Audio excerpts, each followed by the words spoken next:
The wind howled across the frozen valley, carrying with it the scent of smoke, pine, and despair. In that endless white silence, footprints told a story of suffering and sacrifice. December 1777.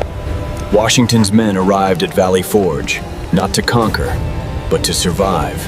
Their uniforms were rags, their boots long gone tame, yet they marched forward.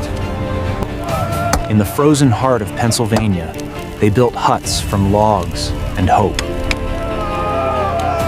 Gentlemen, this winter demands our resolve. Washington reminded them, Jay. Victory would not come from battle alone, but from endurance. Food was scarce. Hunger became their fiercest enemy.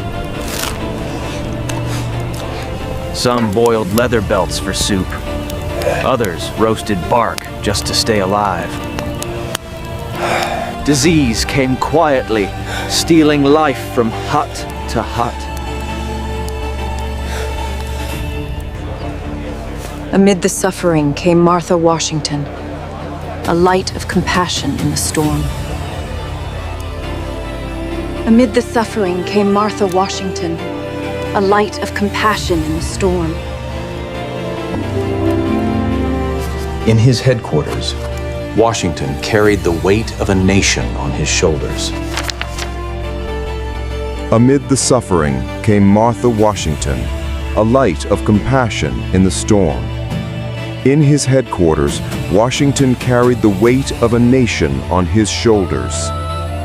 He prayed often, asking for strength no general manual could teach. A local farmer saw him kneel and whispered, "In this man's prayers will save America." Then came salvation from across the ocean, Baron Friedrich von Steuben. He found brave men, but not yet soldiers. From sunrise to sunset, he drilled them like iron. Step, fire, reload, advance. Even his curses became lessons, and laughter returned to the camp. Day by day they changed, from a rabble to an army. Then, as the frost melted, a new hope began to bloom.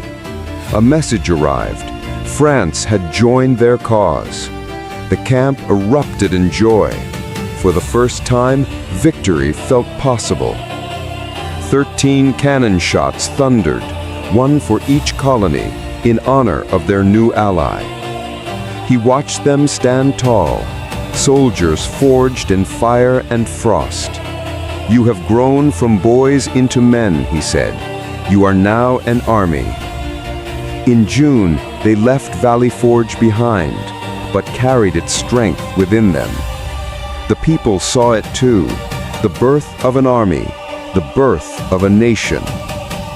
At Monmouth, the real test came, and this time they did not break.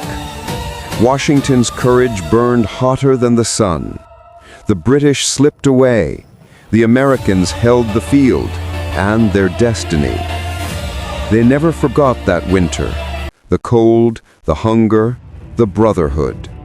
From that valley of frost, a nation of iron was born. Today, the valley sleeps under snow, but history still whispers in the wind.